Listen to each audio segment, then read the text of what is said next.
Hey everyone, and welcome to the 2023 Cyber Risk Summit. For those of you who are here in person, I look forward to meeting you in the next couple of days. But I know a lot of you were not able to make it or didn't want to come, and that's the feedback we got, that with the busy schedules and things that are going on, folks who were not able to come wanted some way to have content that was available for them so that they could keep themselves up to date on what was happening overall in our industry. And so we're very excited to be able to put together this Cyber Risk Summit. The idea is make it more of a vendor agnostic, where we can actually get people from other industries and experts who are actually able to come and talk about what they are seeing out in their own areas. And so we have a pretty good lineup here today, and then be able to have conversations, do some workshops, talk about everything from cyber insurance to board reporting of cybersecurity, etc. So what's happening, and so I hope you enjoyed. What's happening right now is that the conversation has been shifting more and more from talking about cybersecurity tools to cybersecurity risk or cyber risk and ability to measure that. And if you're going to take a step back and look at cyber risk, I think sort of falls in three main categories. One is device. I should say first is identity, like risk associated with identity. And we have a few good players in that space, Zscaler, Okta, who are doing a good job. And then you have your device risk, right? The risk that comes inherently from the device. And at the end of the day, all of this is really about managing the risk to your data, because we're not really focused on our devices and the users as much as how they are enabling an access to our most critical data. And so the goal for every organization is about managing the risk to their data. And I'm looking forward to the conversation by Sanjay, where he really is an expert in this field, and he's going to talk about how do you manage that aspect of it. And so when you focus on risk to the device, it really starts to kind of boil. And hopefully some of you or most of you have seen the Cyber 2023 True Risk Report. And the True Risk Report really is very interesting in terms of the trends that we are seeing in things that cause risk to devices, which are primarily vulnerabilities, misconfigurations, etc. And you can see the trend that in the last few years, 5 years or so, I think, the number of disclosed vulnerabilities has doubled from what it was before. And that's not a coincidence, I would say, primarily because every company in the world has now become a digital company, and every government is a digital government, and so everybody is writing software. And so which means people who should not be in the business of probably writing software are having to write software. And having been a software developer myself in the past, I can tell you that one of the things that you could pretty much be sure of is for every 1,000 lines of code, there are bugs and vulnerabilities that are created in that code that are that get disclosed, or they come out or get found over a period of time. And so that's why it's not. The thing with vulnerabilities especially is that as long as nobody knows about it, we're fine. As long as the attackers don't know and we don't know, we're fine. And that's why we see like suddenly there's a new vulnerability comes out that has been in the code for over 10 years, and now it suddenly becomes an issue. And so if you look at that trend, the fact that in the last 10 years or so, there have been trillions and trillions of more lines of code that has been written. And so it's not a surprise that vulnerability disclosure has been accelerating. And I think that trend is going to continue in terms of disclosure. And so then when you start to sort of look at what does that mean? It's just not a game that we can really play as a numbers game, because we're getting to the point where there's way too many vulnerabilities being disclosed, especially more and more software that is being used. And so the focus and pivot has to be more on not the quantity, but really the quality of what we are focusing on, what is actually causing risk, and how we are mitigating that risk. And the biggest factor in this is not just also the count in terms of the quality or which are the vulnerabilities that you're focusing on or misconfigurations that you're focusing on. The second dimension, which is a dimension of time, is very important. If you look at the True Risk Report, on an average now, vulnerabilities are getting weaponized much quicker. So in about 20 days, weaponization is happening. And the patching of those weaponized vulnerabilities is about 30 days. Now, arguably what we see is that the reason why it's only 30 days is because after the 20 days and the weaponization story comes out, people really put a lot of focus, and like we saw with Log4Shell, everybody's trying to fix those things as an emergency drill in the last 10 days after the vulnerability comes out. And so that's essentially causing a lot of risk to the devices and the assets, because things are being left open for far too long, not in the context of how long it used to be in the past, but in the context of how quickly attacks are able to exploit those vulnerabilities and the misconfigurations. And misconfigurations continue to start to be another key aspect of what everybody's focusing on from a risk perspective. So we will talk about that as well. And so when you sort of start to put that together, it's interesting because in identity and managing risk around identity, it's a little bit of a finite universe, because onboarding a new identity or a new person, there's a lot of process. There's, you have to give an offer and approvals and stuff like that. However, if you kind of look at that, how new devices come into the environment, it's just a command or automation that's bringing up new assets, new devices continuously.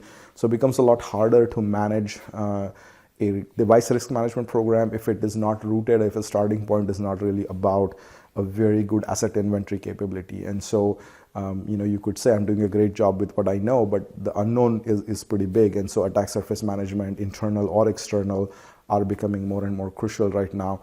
And so any vulnerability management program at the end of the day, is that really a vulnerability management solution if you are not finding the assets as the first step, and if you're not fixing those vulnerabilities as the third step, right? Because otherwise you can discover everything you want and detect everything you want and prioritize everything you want, but you're not able to remediate. And that's just something that I'll talk a little bit about that. But now sort of going back to what we talked about, there's a lot of devices, there's a lot of vulnerabilities, and prioritization now becomes very crucial. How do you discover the devices? Automatically categorize the ones that are critical, because you don't want to go off, spend too much time fixing vulnerabilities on devices that may not be that critical or don't pose that kind of a risk to you. So a program that starts with really being able to classify assets, CMDBs are broken, but finding ways to do that is very important. And once you have that, once you know your crown jewels, as they call them, start to assign criticality. Next step is, of course, detecting the vulnerabilities continuously. And then the third part is, how do you prioritize the ones that are really causing risk? And that has two elements. One is knowing which of your devices are important, but also knowing which vulnerabilities are really important. And for that, a majority of the organizations do not have the resources or access to threat intelligence that is actually giving them that built-in ability to say, based on continuous threat intelligence, which are the vulnerabilities that we are prioritizing that are important in your organization. And so risk management platforms absolutely need to come with built-in threat intelligence. Multiple threat intelligence feeds are a crucial aspect of prioritization, because they tell you what is actually being exploited out in the wild right now and map that to your asset. And so that really becomes a key part of your prioritization.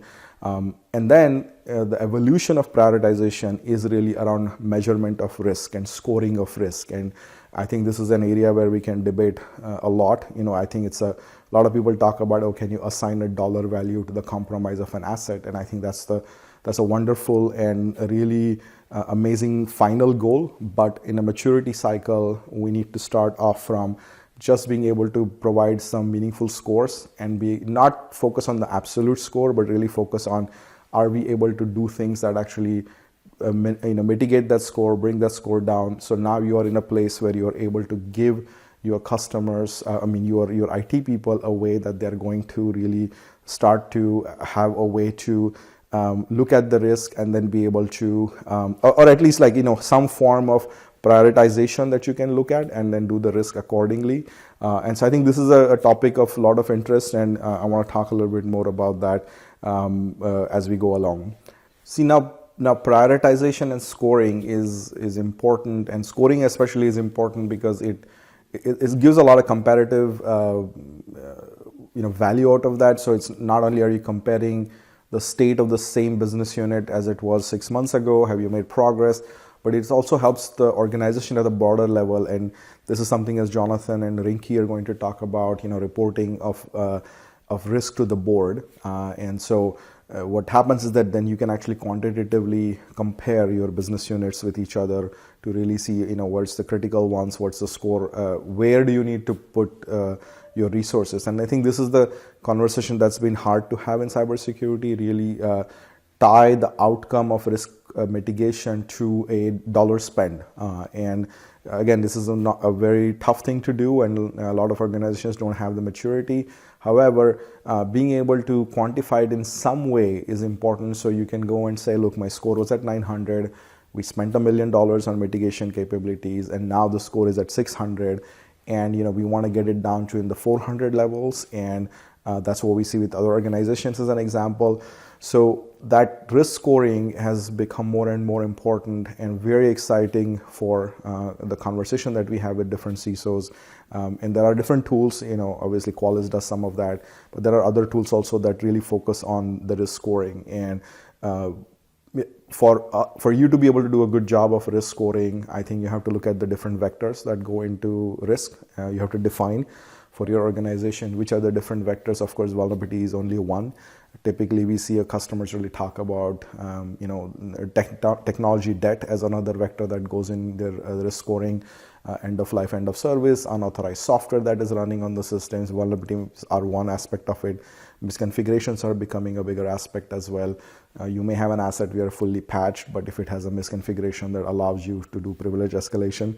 And this is an interesting topic that Travis is going to talk about as part of the threat research report. Is initial access broker vulnerabilities and misconfigurations are a way for attackers to get into your organization, and they chain different exploits to then be able to be successful with the compromise. And so being able to calculate a comprehensive risk score really has those two aspects. One is scoring your assets, but then also scoring the different vectors that go beyond vulnerabilities, and being able to import third-party data from third-party tools that may be code scanning related, etc., and really trying to get a comprehensive visibility. Now, there's a lot that can go into the risk scoring, and again, then you can do a prioritization on the different factors that form part of your risk scoring. And one of the easiest ones to start with, relatively easy I should say, is the visibility into your assets from a vulnerability and misconfiguration perspective could be a starting point, and then you can layer on pen test results, you can layer on code scanning results, etc. So you get a more holistic view of your organization. And cloud security is important, cloud risk is becoming important, but most organizations are not cloud only. So it's important to marry the risk that you have on your remote endpoints, your employee workstations, your on-prem systems, as well as your cloud misconfiguration, so you can get a more holistic picture. And vulnerability management obviously forms a important basis, because it was interesting, one of the conversations I had with one of the CISOs, and he was asking me, hey, what is the one security control that absolutely goes on every single network connected device? And typically everybody sort of thinks of like the most basic base security that you would put is antivirus, and pretty quickly you realize that putting antivirus solution can only be done on different types of assets, that where you can actually install an agent. However, your network has millions of devices that actually cannot have an antivirus agent. And so when you really look at the one control that is necessary on every single device in your organization, is actually vulnerability management, because that's the first thing that's going to give you the most comprehensive visibility. If you look at just antivirus or EDR or some of these, they only go on assets that have agents.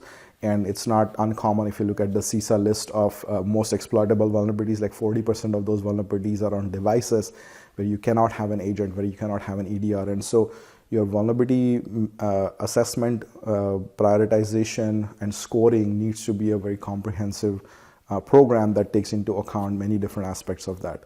And of course, after that, the question really becomes about remediation. And so there's no point in doing all the rest of the efforts and scoring and all of that if you're finding no success in remediation. And that's an area that I really would like to talk about as part of a risk mitigation strategy. So now as we talk about remediation, like I said earlier, at the end of the day, none of the efforts are of any value if you're not actually fixing the vulnerabilities, right?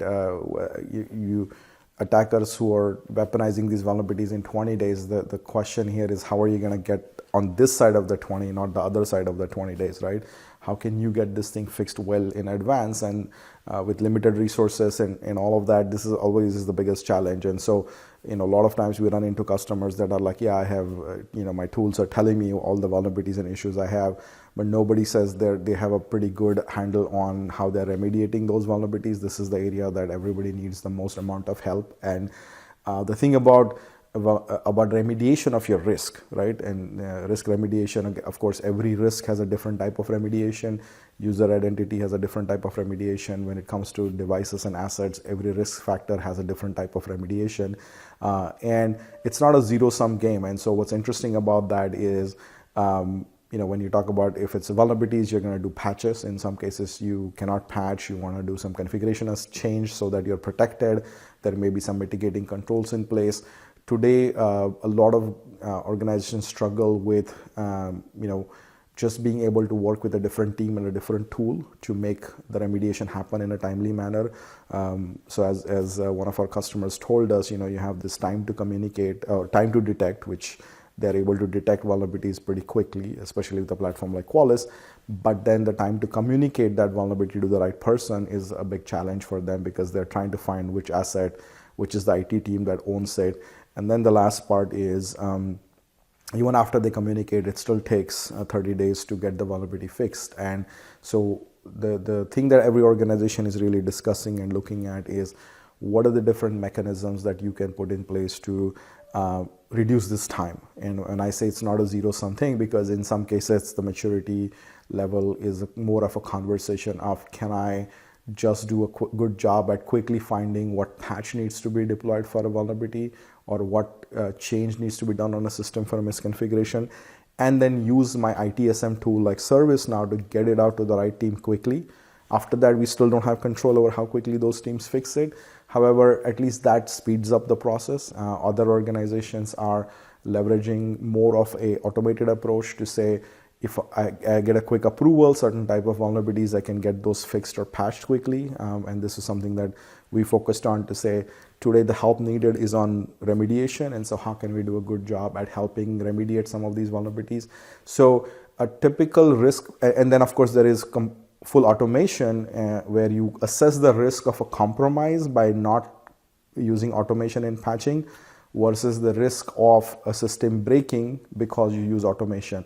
And today there is a risk-based remediation approach that can be taken, and a lot of our partners, customers take this approach where certain types of assets, certain types of vulnerabilities, they're just patching those or fixing those misconfigurations in an automated way. Typical browser-based vulnerabilities, 100,000 browsers need to be updated because Chrome has a highly exploitable vulnerability. That can be done in a matter of hours with the right automation. So, of course, like Qualys, there are a few other technologies also that are helping look at the automation piece of just the patching part. But tying these together is very important. And so you're not basically saying, am I using one approach that is going to solve everything? You're saying, are there 2 or 3 different risk-based approaches that can be taken where certain types of issues, certain types of vulnerabilities can be detected and fixed in a quick manner? And so I think a lot of focus, I think 2023, 2024 needs to shift in conversations around how do we do more automation. It's not just about what's my exposure, how exposed am I. Everybody knows there are different levels of exposure they already have. The question is, what kind of conviction do we have in our risk management program, especially around being able to remediate things. And typically we remediate things like this on third-party software. For your own first-party developed software, you're going to do as much as you can in your CI/CD, in your DevOps pipeline, your DevSecOps, etc.